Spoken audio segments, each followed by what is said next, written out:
kasih.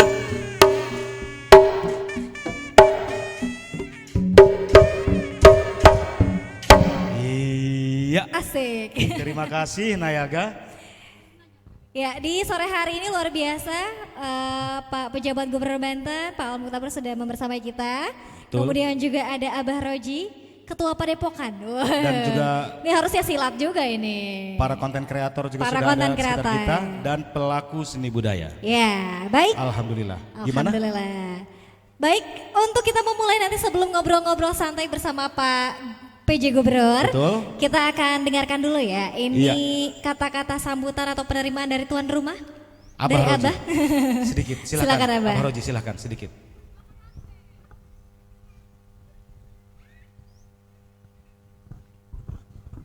Bismillahirrahmanirrahim. Assalamualaikum warahmatullahi wabarakatuh.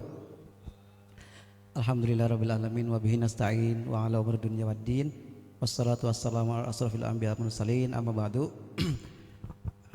Yang saya hormati Pak PJ Gubernur Banten, Pak Al-Mukhtabar. Insyaallah nanti jadi Gubernur Banten 2024. Amin. Amin. Yang keras dong aminnya. Amin ya. Ya, karena beliau sepanjang memegang amanah rasanya humble. Jadi kegiatan, kemudian kinerja itu luar biasa. Teh Depoy cari kursi dong, jangan berdiri. Oh tapi enak berdiri ya. Situ teh cari itu, cari nah nih kursi. Ya, ya kasarip. Nah di samping kasarip. Nah kasarip ini dari Menes, obrolan kasarip. Nah, oke. Yang saya hormati ini Ndek Eli, beliau salah satu tokoh peguron ya, yang sejak kemarin membantu saya, dan alhamdulillah juga di antara peguron-peguron yang hadir ini adalah diorganis dengan beliau. Kemudian teman-teman konten kreator Firza CS ini luar biasa, ada banyak teman-teman konten kreator yang aktif memfasilitasi dan membantu kegiatan Oktoberfest 2023. Kenapa sih disebut Oktoberfest? Jadi kalau di Jerman itu ada Oktober Festival. Nah di Jerman itu Oktober Festival itu jadi magnet bukan hanya di Jerman, bukan hanya di Eropa, tapi di berbagai negara itu pengunjung datang ke sana. Dan itu tentu punya dampak yang banyak ke negara iya, ke masyarakat iya, ada souvenir, rumah warga jadi hotel-hotel jadi tumbuh dan ada yang isi. Nah mudah-mudahan kita memulai dari yang kecil. Kemarin saya ngobrol sama Firza, teman-teman konten kreator, sama Puguron juga kelihatannya mungkin momentum ini kita buat Oktoberfest. Kenapa Oktober? Di Oktober itu ada banyak peristiwa. Ada Kesaktian Pancasila, ada HUT TNI, ada HUT Kabupaten Serang, ada HUT Provinsi Banten. Kemudian ada Sumpah Pemuda. Nah ya sudah, kebetulan juga ada juga yang banyak juga yang lahir bulan Oktober. Ya sudah, kita buat Oktoberfest 2023. Insya Allah ini akan rutin Pak Gubernur kita buat. Nah rangkaiannya hari ini pementasan peguron-peguron sampai esok hari. Insya Allah ada puncak, nanti ada review makanan kuliner dari 30 konten kreator di Provinsi Banten ya. Firja udah kebetulan mungkin paling ramai ini besok Pak Gub. Nah saya sangat berterima kasih Pak Gub selalu care terhadap kegiatan-kegiatan kebudayaan dan kegiatan-kegiatan kreativitas. Mudah-mudahan ini terus berlanjut. Kepada para panitia, juga kepada adik-adik peguron. Halo. Ya pentasnya kurang lama ya, nanti mungkin diperpanjang. Jadi misalnya masing-masing 1 jam dengan ekspresi jurusan masing-masing. Ya Ndek ya, nanti mungkin akan dibuat kreativitas Ndek. Karena kalau misalnya enggak dibuat kreativitas, jadi orang malas nonton. Nah tadi saya nyaksiin beberapa peguron, oh gayanya model-model jurusnya berbeda, ada apa ya, ada mungkin klasifikasi gitu sehingga orang atau modifikasi sehingga orang ingin melihat atau nonton. Mungkin itu saja yang bisa saya sampaikan. Kemudian di belakang saya juga ada kuliner. Ini selain review kulinernya, teman-teman konten kreator di sini juga ada kulinernya. Ada beberapa kuliner khas Banten yang kemarin di display. Tapi mungkin esok nanti yang akan banyak ya Firjaya, yang akan mungkin ramai lah begitu. Nah selanjutnya saya atas nama ketua atau pembina forum di sini, komunitas di sini, insya Allah mudah-mudahan saya, kalau dulu ini biasanya taman atau kebun dangder itu singkong taman. Nah musim ini kita tarik semua, kelihatannya insya Allah mudah-mudahan ada rezekinya kita modifikasi menjadi taman untuk teman-teman berkreativitas. Ya, tepuk tangan boleh. Itu saja yang bisa saya sampaikan. Kurang lebihnya mohon maaf. Nanti mohon izin minta arahan pengantar dari Pak Gubernur terkait dengan kegiatan-kegiatan industri kreatif Peguron dan teman-teman budayawan. Hatur nuhun.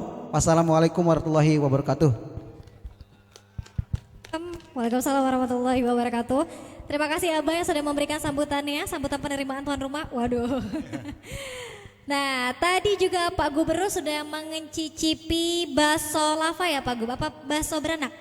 Waduh. Bakso yang sebesar kepala itu. Iya. Dari kedai Depok. Betul, itu enak banget. Saya juga sempat nyicipin tadi. Enak ya? Mau lagi? Mau banget.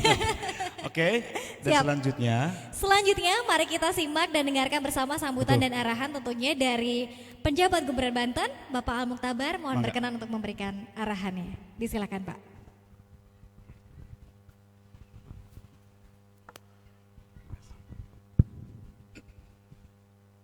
Bismillahirrahmanirrahim. Assalamualaikum warahmatullahi wabarakatuh. Selamat sore dan salam sejahtera untuk kita semua. Dengan senantiasa memanjatkan puji dan syukur kehadirat Allah Subhanahu wa taala, Tuhan yang Maha Esa. Selawat dan salam senantiasa kita aturkan kehadirat junjungan kita Nabi besar Muhammad sallallahu alaihi wasallam. Yang pertama tentu penghormatan saya yang setinggi-tingginya kepada kita semua. Ada guru-guru besar Paguron di sini, kemudian kreator-kreator, dan tadi saya menyaksikan beberapa di antara Paguron telah menampilkan prinsip-prinsip dasar dan kreativitas bagi guru-guru besar kita yang menurunkannya saya yakin itu sudah sejak lama dipelajari jurus-jurusnya yang memiliki seni bela diri yang tinggi. Dan kita tentu di kesempatan yang berbahagia ini mendoakan ke guru-guru kita itu, baik yang sudah meninggalkan kita tentu semoga mendapat tempat yang layak di sisi Tuhan yang Maha Esa Allah Subhanahu wa taala, dan guru-guru yang masih terus menggiatkan akan juga diberikan kesuksesan dan terus kemampuan khususnya kesehatan untuk kita terus melestarikan budaya yang kita miliki ini. Dan tentu saya menghormati pembina atau yang mengayomi tadi Abah kita, Mbah Roji, yang seringkali kita berdiskusi. Saya berjanji beberapa kali untuk kesini tapi waktunya sangat terbatas. Ini juga tadi habis dengan Bapak Wakil Presiden, dari sana baru kesini. Dan kita semua yang berbahagia, yang saya hormati di kesempatan sore hari ini.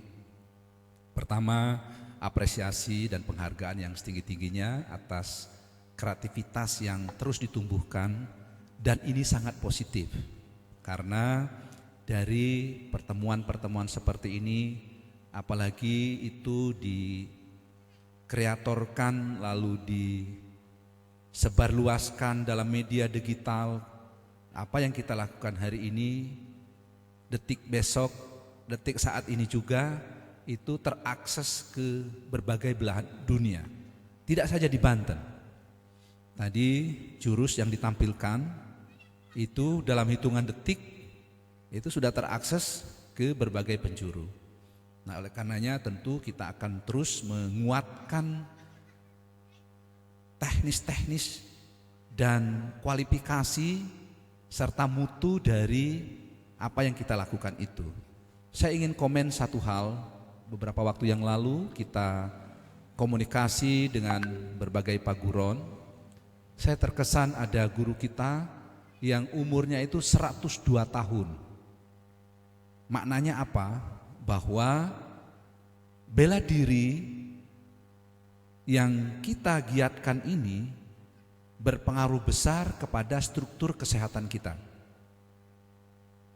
Dan beliau masih sangat semangat hadir di satu forum yang besar, dan saya memaknai itu sebuah hubungan yang kausalitas antara gerak langkah atau kalau istilah kekinian namanya hidup aktif. Jadi hidup aktif itu ternyata membuat kita jadi sehat. Jadi sehat lalu umur panjang. Dan juga kalau di dalam Islam kan ada ajaran kita seperti ini adalah disebut silaturahmi namanya. Nah, silaturahmi itu memperpanjang umur. Kenapa? Karena dengan kita saling silaturahmi, akhirnya kita saling mengenal. Kalau mengenal itu bisa berbagi rezeki paling tidak kan? Dari berbagi rezeki kan kita punya kewajiban. Saudara kita tidak boleh dapurnya tidak mengepulkan asap, tapi saudara yang lain asapnya sangat kabut umpamanya. Kan itu kita harus dijembatani, di bridging dengan semangat berbagi. Tadi kita diskusi sepintas di sana bahwa keterkaitan antar unit itu penting sekali karena saling mengisi. Dalam komoditi atau kuliner, pokoknya tadi kita bahas kuliner bakso. Bakso itu ternyata bisa menghidupkan beberapa uraian. Konten kreativitas bisa muncul di sana membahas tentang bakso. Bakso ada berbagai jenis, itu baru jenisnya saja diceritain. Belum lagi dari rasanya. Tadi saya cerita dengan ibu kita, pada soal pedasnya saja, itu ada level-level pedas. Level-level pedas itu bisa diceritakan sampai berhari-hari itu. Mungkin juga nanti ada yang bisa meriset bahwa pedas mungkin bisa membuat kita menjadi semangat atau hal-hal positif lainnya.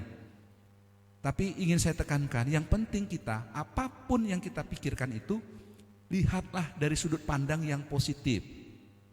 Karena dari positif berpikir baik, sakwa sangka yang baik, itu yang akan membuat kita damai. Itu yang akan membuat hati kita bahagia. Itu yang akan menjadikan kita tentram. Nah, kalau masing-masing individu kita, tuh Maha Guru pencak silat damai itu dengan aktivitas-aktivitasnya. Anak-anak kita, generasi-generasi muda tersalurkan kreativitasnya dalam olah bela diri, olah kanuragan. Dengan demikian maka waktu yang terisi itu kan sangat positif. Sehingga kita tidak mungkin dengan kegiatan negatif lainnya, karena sudah dipenuhi dengan kegiatan yang positif. Saya yakin beliau begitu mengkreator sesuatu produk 8 jam pamannya, beliau pasti kecapean secara fisik. Kan istirahat. Tidak mungkin beliau akan ada hal-hal negatif. Karena itu sudah digunakan positif lagi, yaitu istirahat namanya. Bangun, seger, tumbuh lagi ide-ide baru. Lalu berkreativitas lagi, terus menerus begitu. Jadi ruang itu yang harus selalu kita isi. Begitu juga saya. Saya government, saya ini ditugasi sebagai gubernur. Orang bertanya ke saya, apa resepnya? Saya itu dari pagi, siang, malam terus saja bergulir. Lah saya bilang kalau mau ditanya satu, ya mungkin yang paling tinggi derajat itu adalah ketulusan. Sesuatu kalau kita tulus, karena tulus itu selalu berpikir positif ya intinya, dan itu akan memudahkan kita. Kalau mudah, semua itu jadi tidak capek. Kalau mudah, kita itu tidak berbeban. Tapi kalau semua dengan kesulitan, nanti jadi resisten tubuh kita. Nah, walaupun kesulitan itu tentu akan selalu ada, kan namanya juga hidup.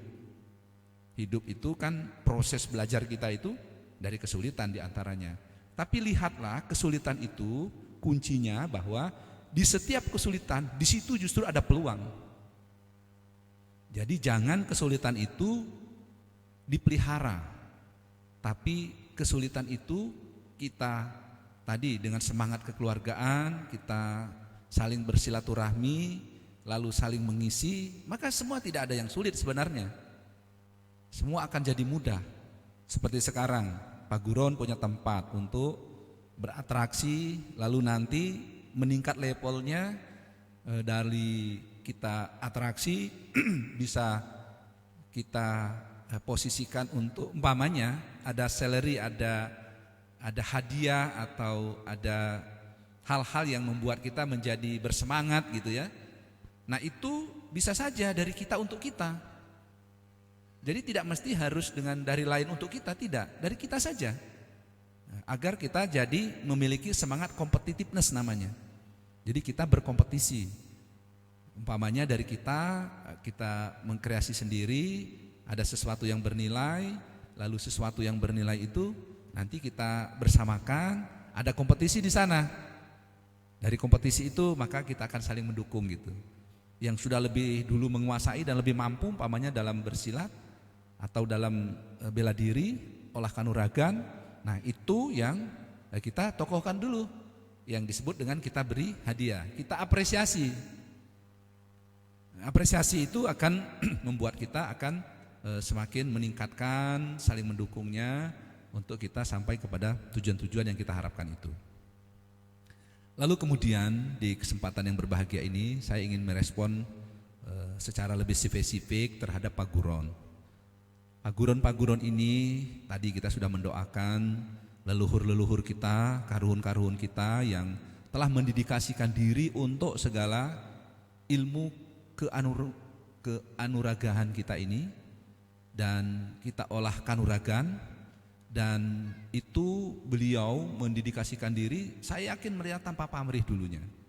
Dan itu berkontribusi kepada kemerdekaan Indonesia.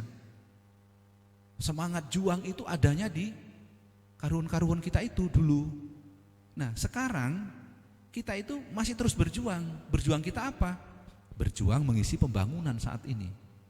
Jadi levelnya sama dengan dulu dari karuhun-karuhun kita yang memikirkan jurus mematikan atau jurus yang indah itu seperti apa. Nah, semangatnya itu kita adopt sekarang, kita pakai untuk kita mengisi pembangunan. Nah, maka dengan kita terus menggiatkan budaya-budaya kita ini, dan saya berharap betul ini untuk dijaga dan dipelihara, karena pemerintah juga memberikan ruang, kemudian kita mengaturnya, kita sedang menyiapkan peraturan daerah yang terkait dengan penguatan budaya kita dan hal-hal yang terkait dengan budaya. Nah, ini adalah bagian dari kekayaan bangsa kita yang telah terbukti berkontribusi kepada kemerdekaan Indonesia loh. Tidak tanggung-tanggung itu. Pak Guron itu berdiri jauh sebelum kemerdekaan. Dalam waktu kita Godam Denok di Ciamas, kita membahas itu, dan itu jasanya luar biasa. Tidak saja jasa fisik, tapi jasa mental yang membuat kita memiliki semangat juang. Dan itu tidak gampang untuk menanamkan semangat juang. Tadi generasi muda menjadi penggerak jurus yang bagus, indah dan seterusnya. Tidak saja dimaknai dalam gerak itu, tapi itu menanamkan disiplinnya, kemudian juga menjadi kreatif dan aktif, lalu akan menjadi sehat. Kalau sehat lalu akan berpikir jernih, sekolahnya akan pinter. Dan itu terus-menerus akan mendukung kehidupan ke depan. Saya bermental kuat adalah peristiwa saya yang dulu yang saya ikuti sejak kecil begini-begini. Maka kita istilahnya dalam satu jurus itu kita ya tahan banting juga gitu kan. Nah, ini penting. Begitu juga beliau dengan kreatornya. itu kan harus punya semangat untuk sesuatu itu. Kalau tidak kita pelihara dengan semangat, biasanya akan jenuh. Sampai di titik tertentu kita down. Nah, kita dengan kombinasi olahraga kita, kanuragan kita, itu akan membuat kita terus sehat dan kreatif itu akan tumbuh di sana. Jadi Paguron adalah pangkal moral dan mental kita. Karena diajarkan tentang moral dan mental di sana. Ini adalah semangat positif dari apa yang kita miliki saat ini, paguron-paguron kita yang terus berkembang dan mohon untuk dijaga. Terima kasih ke generasi muda yang terus mempelajari itu. Nah, mudah-mudahan ini bagian dari kita paling tidak melanjutkan kreativitas karuhun-karuhun kita, dan karuhun-karuhun kita yang telah mendahului kita tentu di sana tempatnya dan tentu tempat yang layak di sisinya, dan akan bahagia melihat kita yang terus mengembangkan kreativitas ini. Artinya apa? Kalau dari segi ekonomi, beliau sudah tidak ada saja membuat kehidupan yang tetap aktif. Betapa ibadahnya itu bagi beliau-beliau. Begitu juga kita nanti. Mbah Roji sudah menghimpun ini, lalu ini kreatif berkembang dan seterusnya. Tidak selalu harus dilihat dari saya dapat apa, tapi ini kan ibadah. Nah, mudah-mudahan dengan terus kita kembangkan seperti ini, kita akan makin Banten itu diperhitungkan nasional dan internasional. Kalau nasional udah jelas, Banten pasti diperhitungkan. Kita punya kawasan industri, punya bandara internasional, kemudian nanti ada pusat ekonomi dan keuangan syariah nasional dan internasional, dan berbagai hal lainnya. Kita itu besar. Siapa yang akan menghargai besar itu? Ya kita sendiri. Siapa lagi kalau bukan kita gitu. Nah, tadi kita diskusi, ada begitu banyak kita memiliki kuliner-kuliner, makanan berbagai jenis. Tadi beliau mengatakan, makanan kita banyak tapi belum terkenal. Itulah tugas kita. Dan itu ruang.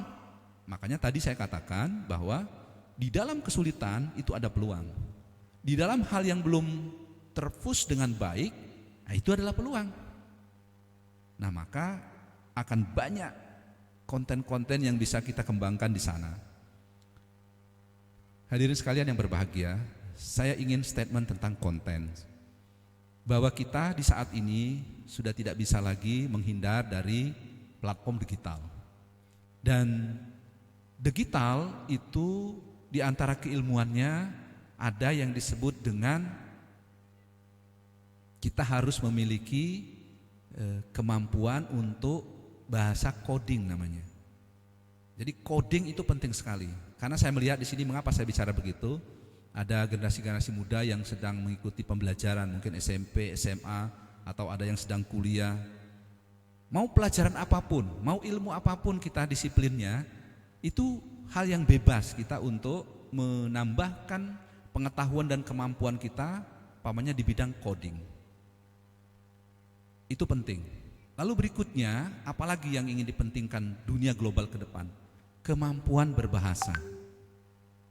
Mungkin kalau kiai-kiai, para ketua-ketua paguron, guru-guru besar, ya itu kita serahkan ke anak muda lah ya. Generasi muda kita ke depan, yang generasi milenial, Z dan seterusnya. Nasihat saya adalah upayakan memiliki kemampuan lebih dari satu bahasa asing. Bahasa Inggris tentu, lalu bahasa-bahasa lain yang kita saat ini yang sedang banyak dipakai di dunia. Bahasa apa saja itu? Umpamanya bahasa Mandarin, atau bahasa Eropa, bahasa Jerman, atau bahasa Spanyol. Nah, itu penting sekali. Kenapa? Karena sambungan ke depan kita itu tidak saja kita bicara Banten, tidak saja kita bicara Indonesia, tapi dunia itu akan kosong ke depan. Kenapa? Eropa orang tidak mau punya anak sekarang. Lah kita kuasai. Lah kita punya kreatif kan? Kita punya kemampuan coding, kita bisa jualan makan aja di sana, bisa, dan berbagai hal gitu loh. Nah, ini penting dan itu juga yang kita ingin terus dorong ke depan, kita ingin kembangkan dengan apa yang disebut dengan peningkatan sumber daya manusia, kemampuan sumber daya manusia yang harus meningkat. Dan tadi disampaikan bahwa bagaimana ke depan pemerintah untuk memfasilitasi itu. Pemerintah tentu akan hadir ya, akan terus hadir untuk kita bisa memfasilitasi ruang bagi anak-anak muda Indonesia.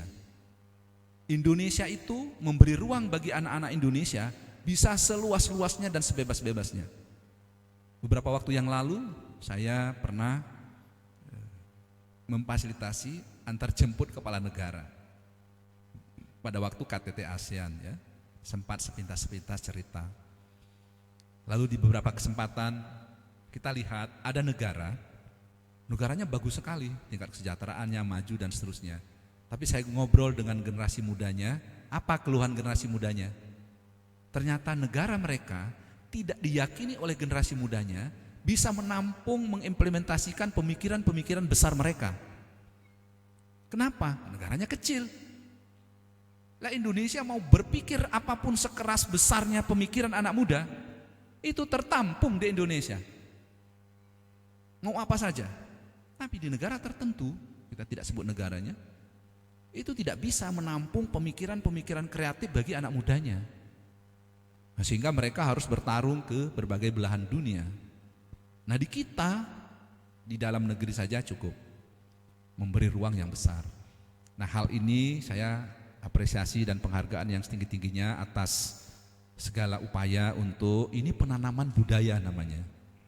Budaya itu adalah hasil cipta rasa karsa manusia yang harus dihabituasi, yang harus dibudayakan, yang harus dikontinyukan sehingga dia menjadi nilai-nilai dasar.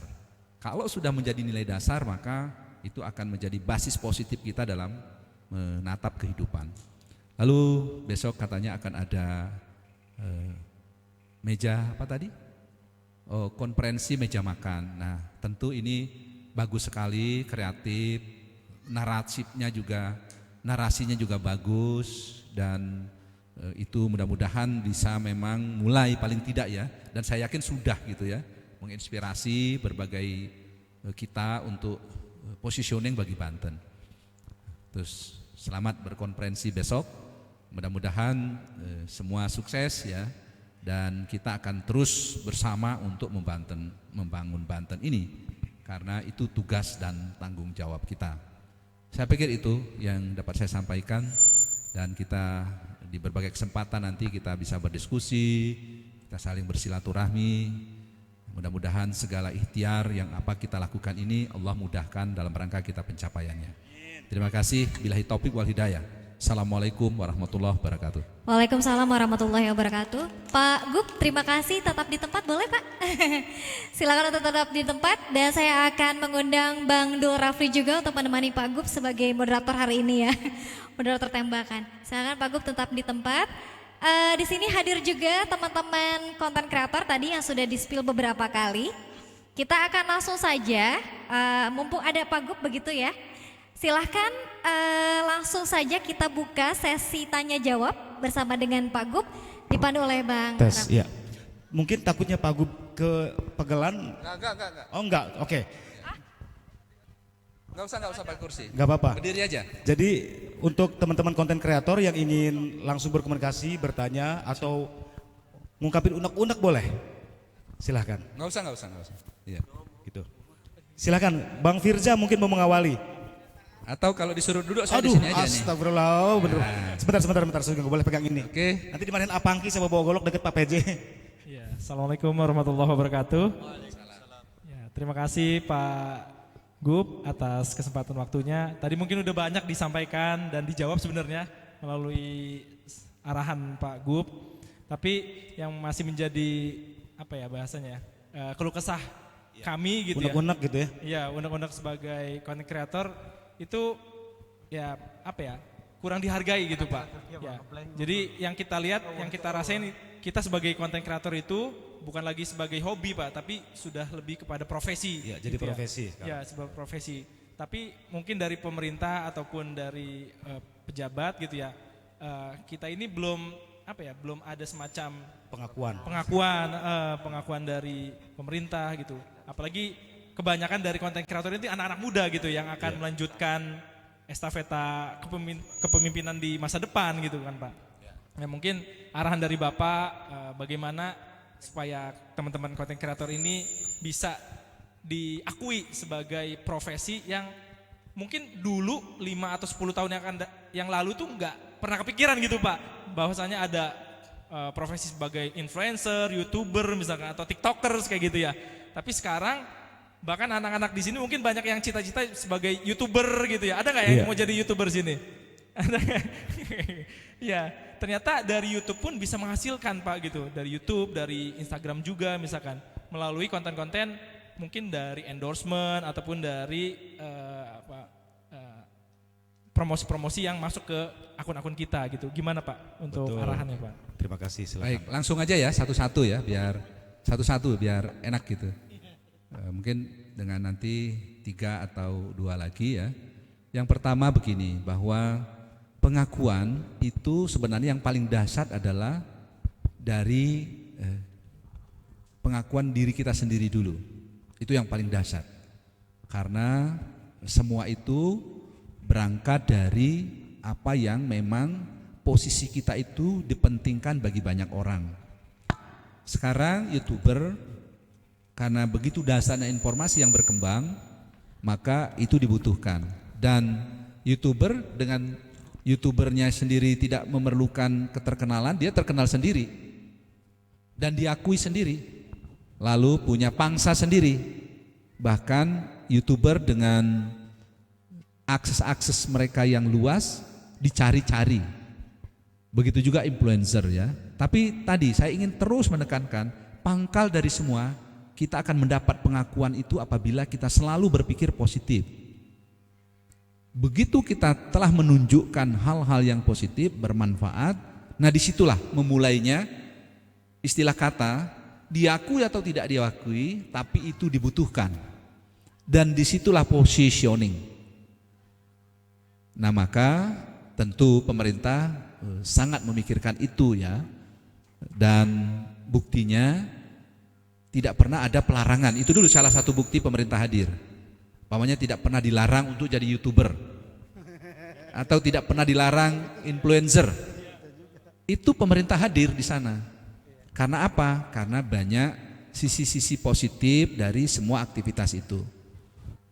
Lalu berikutnya, aturan itu biasanya bisa meramalkan ke depan apa yang akan terjadi harus diatur, atau sebaliknya, hal yang sudah terjadi akan diatur.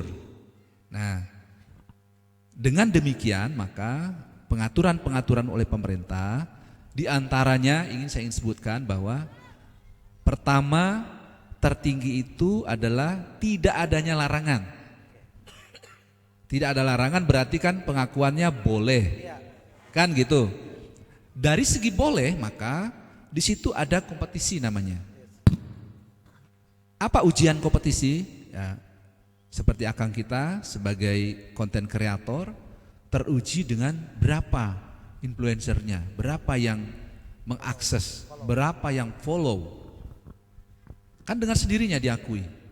Nah lalu berikutnya sudah begitu di follow, kemungkinan nanti kalau dia di konten-konten tertentu lalu ada insert dalam rangka promosi dan seterusnya.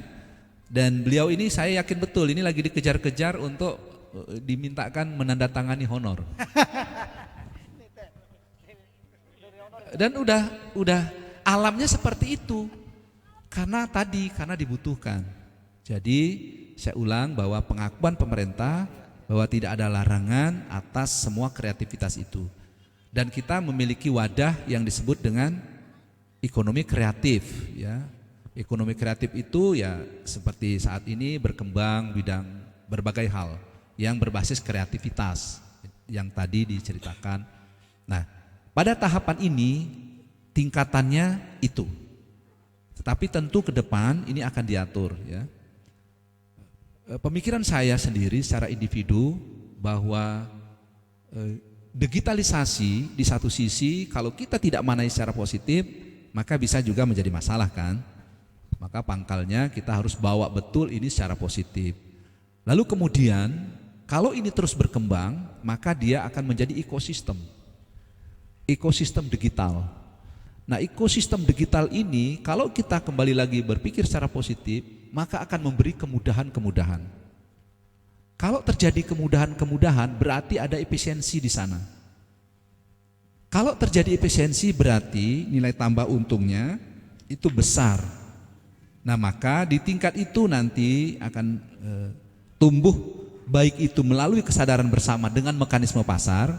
Kan kondusial yang menguntungkan tadi beliau sudah kreatif, kreator tertentu, lalu memberi makna yang positif, ada pengakuan, ada berbagi salary juga di sana. Nah, itu kita coba nanti untuk formalkan, ya. Seperti apa hubungan antara kreator, owner, pemilik, lalu dengan konsumen, kebutuhan atas produk-produk tertentu. Dan sebenarnya tanpa disadari sekarang sudah terjadi jaringan itu. Contoh tadi ibu mengembangkan bakso dengan segala cita rasanya yang luar biasa sedapnya itu ya. Lalu itu ada pasarnya, ada konsumen. Lalu berkembang pola menghubungkan antara produsen dan konsumen. Lalu di situ tumbuh sektor transportasi. Oke, nah dari sektor transportasi nanti juga tadi konten kreatif penting di situ, menceritakan tentang perkembangan bakso. Ternyata bakso itu tidak saja sekedar mengenyangkan, tapi mungkin dari analisisnya kreator menjadikan kita cerdas umpamanya gitu ya. Atau lain hal, umpamanya dia jadi anti stunting. Menambah inspirasi. Iya, ini penting sekali bahwa anak-anak itu kalau saya menemukan di tempat sentra ikan, anak-anaknya stunting.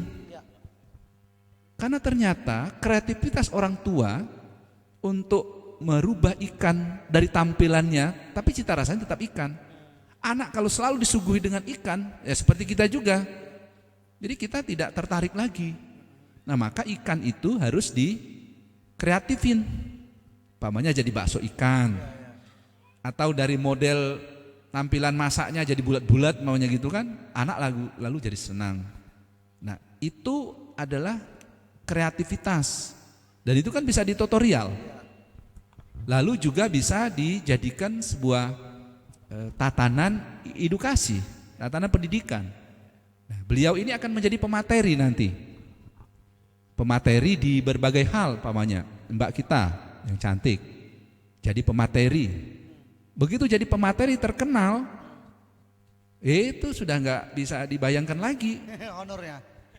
Honor dan seterusnya. Honornya, Pak. Nah, maka disitulah letaknya kita menghormati dan menghargai dan memposisikan posisi kita. Jadi teruslah berjuang untuk kita terus berkembang. Oke? Baik. Mungkin satu atau dua lagi kali ya. Silakan. Dari ya sisi budaya. Assalamualaikum warahmatullahi wabarakatuh. Mohon izin Pak Wajah Gubernur, Pak Ketua Waji, beserta para kesepuhan, guru perguruan. Mudah-mudahan ini saya selaku mewakili, nama saya Hafid, Pak Gubernur, Ketua dari Perguruan Pusat Negara Ciamas. Alhamdulillah bisa berdiri di tengah-tengah atau di tengah-tengah di depan Pak Wajah Gubernur. Langsung aja, yaitu undek-undek Pak, mohon izin. Bahasanya mungkin agak campur karena kami dari pelosok Pak ya. Undek-undek dari kami dari perguruan Bu, Pak, dari perguruan pencaksilat, yaitu undek-undek kami selaku penggiat pencaksilat sudah lama dan sudah ada banyak keluhannya. Kami sudah banyak ngobrol bareng kepada para kesepuhan juga, para guru besar, bahwa kami juga ingin ada pengakuan Pak, pengakuan dari pemerintah. Kami ini para guru-guru pencaksilat tidak pernah hitung-hitungan mengajarkan ilmu bela diri kepada anak-anak, ikhlas tanpa ada pungutan biaya Pak. Tapi cuman yang kami harapkan, tolong nanti ke depan ada pengakuan dari pemerintah bahwa para penggiat pencaksilat, guru-guru besar itu ada pengakuan Pak dari pemerintah.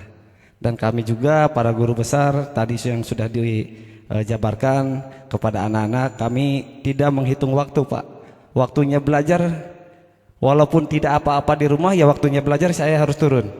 sayang, kasihan kepada anak untuk bisa terus melestarikan seni bela diri pencaksilat. Karena sayang banget kalau sampai hilang. Karena ini adalah seni tradisi khas Banten. Pencaksilat itu disebutkan yaitu khas pencaksilat dan debus Banten. Maka sayang sekali ketika para guru besar, para orang tua tidak dirangkul oleh pemerintah. Mungkin hanya itu, Pak. Terima kasih banyak. Mungkin banyak kekurangan dari saya. Wassalamualaikum warahmatullahi wabarakatuh. Waalaikumsalam warahmatullahi wabarakatuh. Terhadap hal yang dalam bentuk pengakuan, sebenarnya yang atas daya dukung masyarakat secara keseluruhan, termasuk pada kesempatan sore hari ini ada saudara kita yang mewadahi tempat untuk kita pentas. Yang tadi kita bicarakan itu adalah semua dalam rangka mengisi makna-makna nilai positif dari apa yang kita lakukan ini.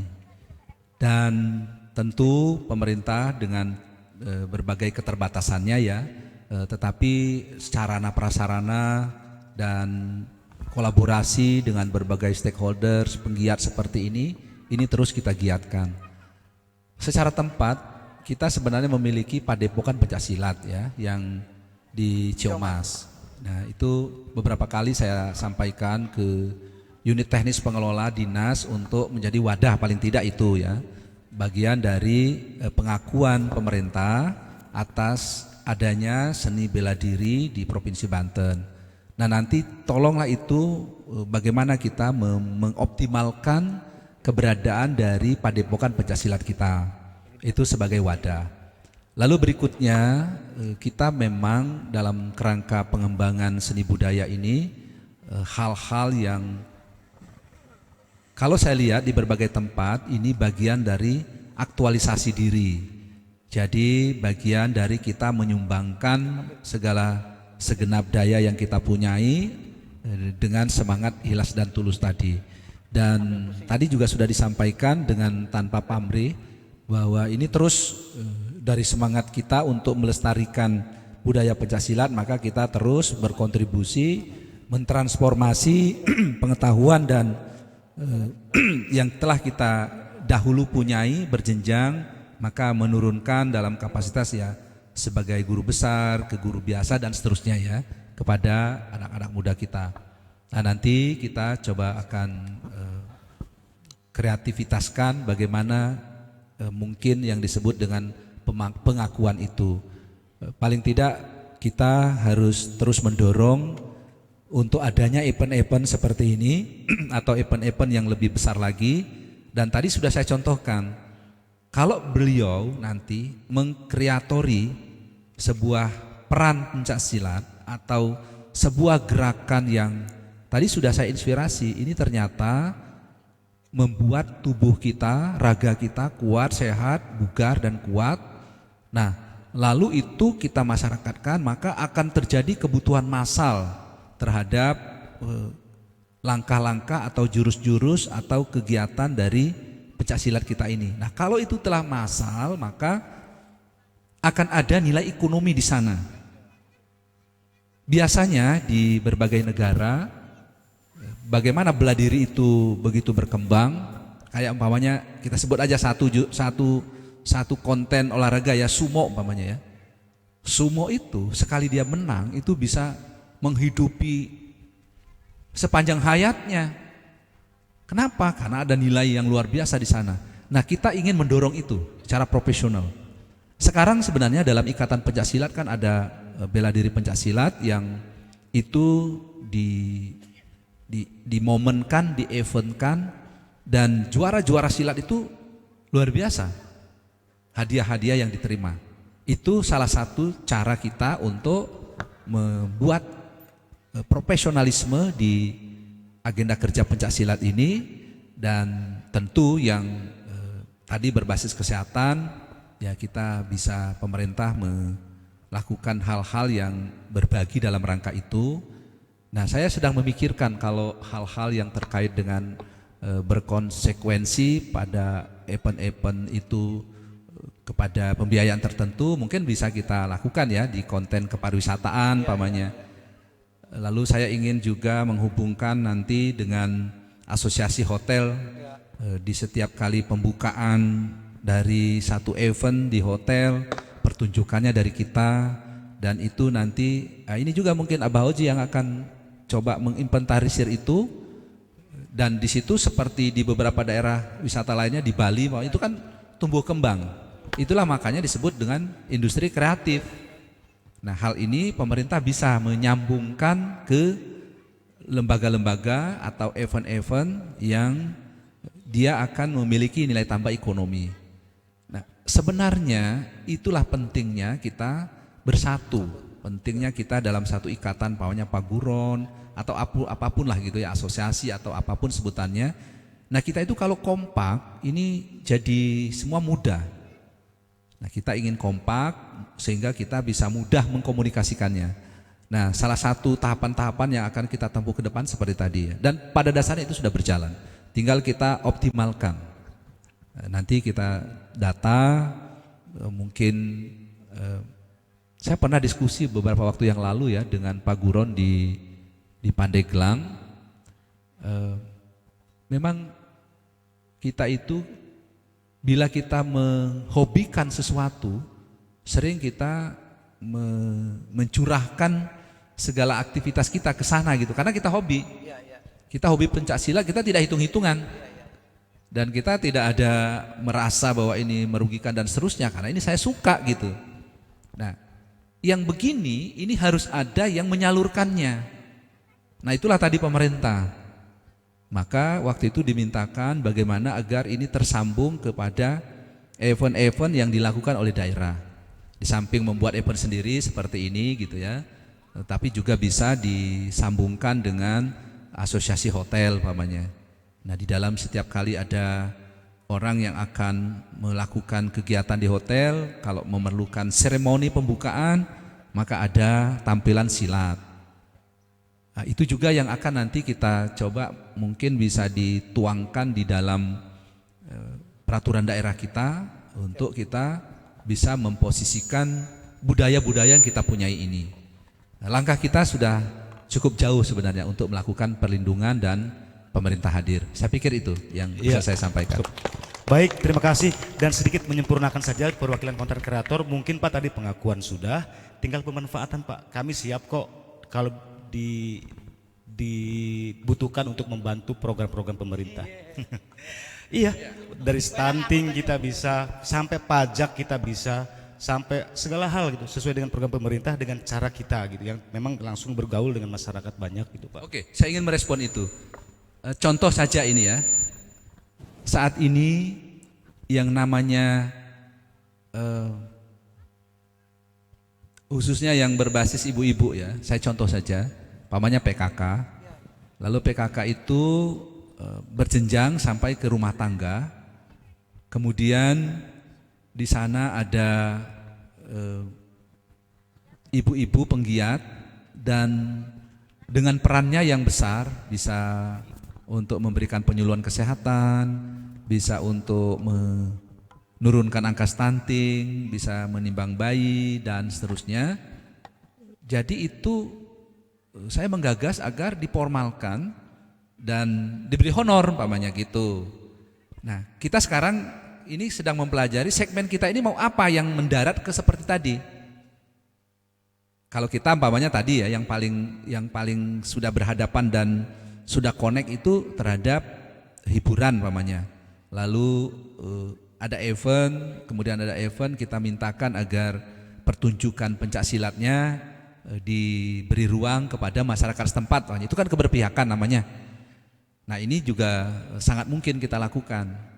Tapi tadi juga kalau beliau tadi semacam menginformasikan ada banyak peran yang bisa dilakukan, mangga coba dibuat rundown-nya, dibuat agenda kerjanya, apa itu dan menghasilkan apa dalam pembangunan kita.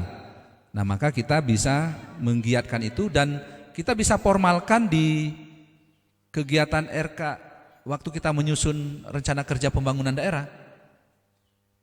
Dan kita bisa tuangkan di sana dalam satu aktivitas yang bahwa pamannya kita yang penggiat-penggiat ini bisa kontribusi Kalau sekarang kan yang sedang kita harapkan betul dari paguron-paguron itu perlunya menciptakan perdamaian, ketertiban masyarakat.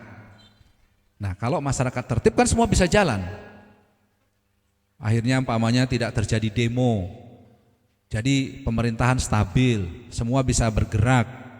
Bagus. Kreator kan kalau tidak aman kan tidak bisa juga bikin konten.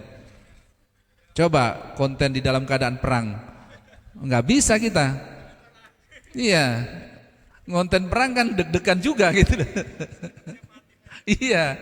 Nah, hal-hal begitu ya. Jadi begitu pentingnya kita stabilitas daerah, kita pentingnya damai. Dan damai ini para paguron-paguron berperan penting ini menciptakan suasana yang baik. Nah, itu semua dan tentu tadi ya, kalau saya memaknai apa yang beliau katakan, beliau dalam keadaan apapun kalau harus mengajar silat beliau turun. Karena itu adalah hobi dan dedikasi diri. Nah, yang paling tinggi dedikasi itu akan menjadi pahala kita nanti.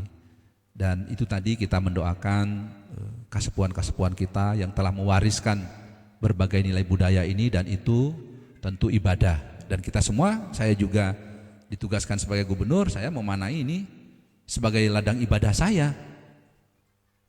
Umpama contoh, membuang duri di jalan itu ibadah. Nah, bagaimana kalau kita membuat jalannya? Lebih ibadah lagi, saya yakin itu.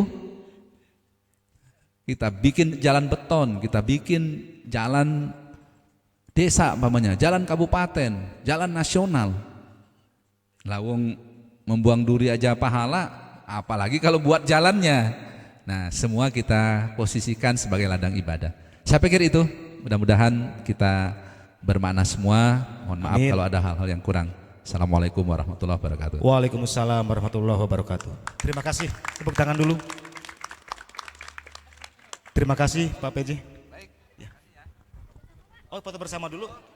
Bersama para guru. Pak Kak Ndek, silakan Ndek. Siu, Egis, Teteh. Kika Nekes mungkin pengen. Silakan. Betul. Iya, sini, si Teteh, si Egis di depan duduk, Eteh Depoy.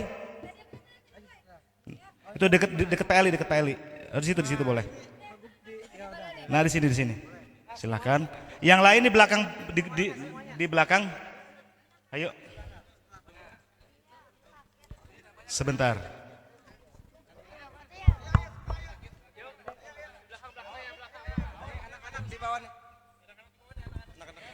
Ya, silakan kepada para peguron, adik-adik yang kecil boleh di dekat Pak Gub boleh. Ya, yang kecil-kecil ini generasi cilik. Oke, foto dulu ya, foto dulu boleh. Foto-foto ikut, nggak apa-apa, ikut aja deh, ikut deh. Oke, foto dulu ya.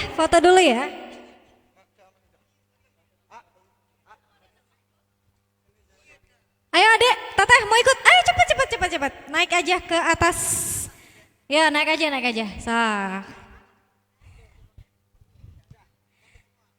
Ya. Foto dulu boleh, formal. Penuh.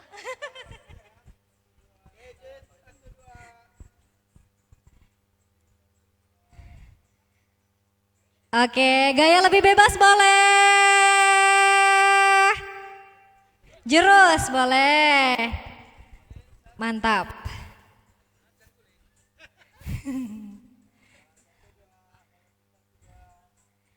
Oke, video satu kali ya, video Oktoberfest 2023 sukses. Siap ya? Siap? Apa? Oktoberfest 2023 Banten maju, oke. Banten untuk Indonesia, oke. Oktoberfest 2023 Banten untuk Indonesia. Pak Oji mau mandu, mau ini. Oh, dari sini, oke, boleh baiklah. Siap ya? Siap? Nanti kalau Oktoberfest 2023 Banten untuk Indonesia ya Pak Gub. Oke, siap. Siap ya? Oh, Oktoberfest 2023 Sukses. Banten untuk Indonesia. Oke, baik ya. Siap ya?